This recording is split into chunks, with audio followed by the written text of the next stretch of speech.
Bonjour chers amis du Japon. Aujourd'hui, nous nous plongeons dans l'univers du recouvrement de créances au Japon, où les traditions ancestrales rencontrent les technologies de pointe. Alors, servez-vous une tasse de thé vert et découvrons ensemble comment maintenir vos finances aussi équilibrées qu'un bonsaï parfaitement taillé. Le Japon, un archipel où tradition et innovation se rejoignent dans le monde des affaires. Un pays où les trains à grande vitesse croisent des temples millénaires, le Japon offre un mélange unique d'efficacité ultra-moderne et de pratiques culturelles profondément enracinées. Réputé pour son souci du détail, l'accent mis sur l'harmonie et la maîtrise technologique, le Japon présente un environnement unique pour les affaires et le recouvrement de créances. Examinons les éléments clés du paysage du recouvrement de créances au Japon. Cadre juridique. Le Japon fonctionne avec un système de droit civil fortement influencé par le droit allemand.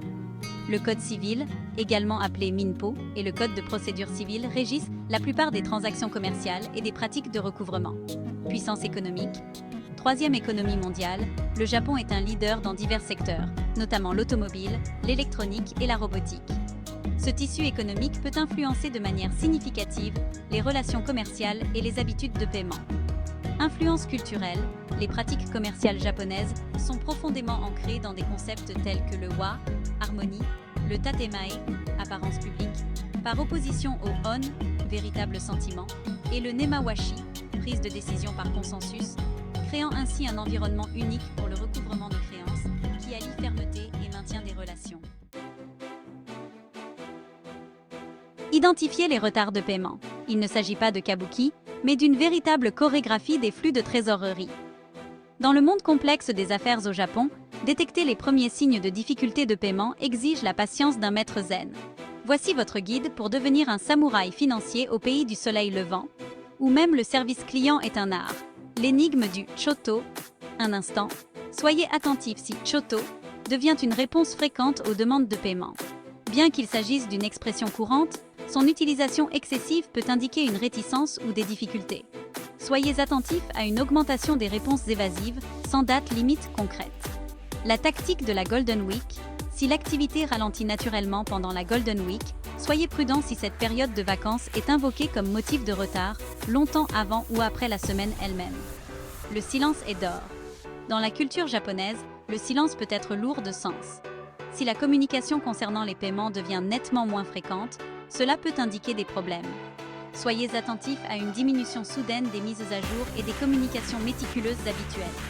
Négligez le nemawashi.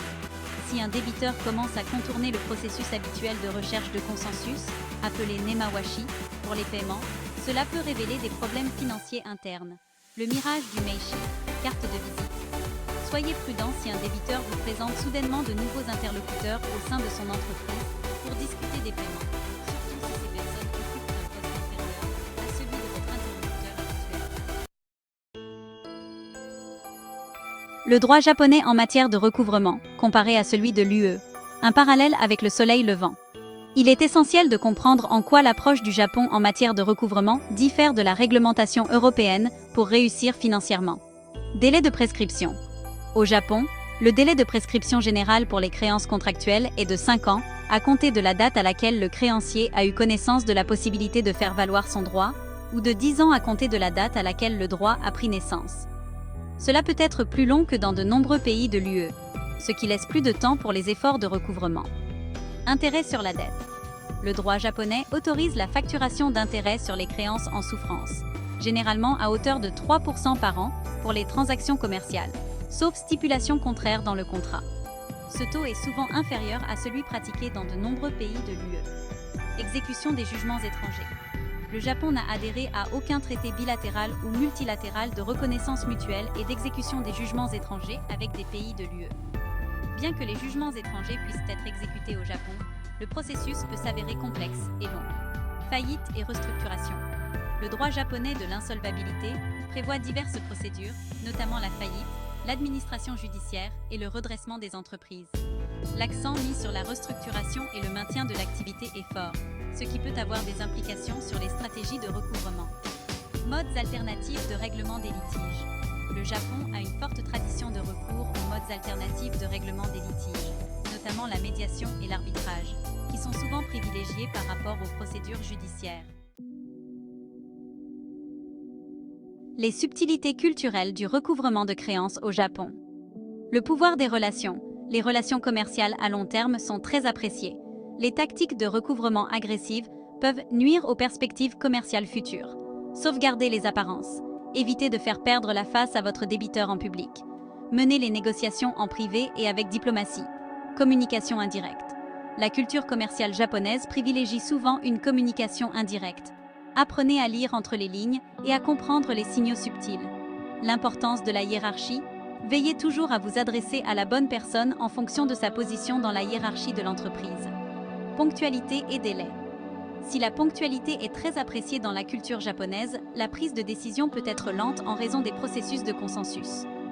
Le rôle des excuses. Dans la culture japonaise, des excuses sincères peuvent être très utiles pour résoudre les conflits. Soyez prêt à présenter et à recevoir des excuses dans le cadre du processus de négociation. En résumé, pour appréhender le recouvrement de créances au Japon, il faut allier sensibilité culturelle, patience et réflexion stratégique.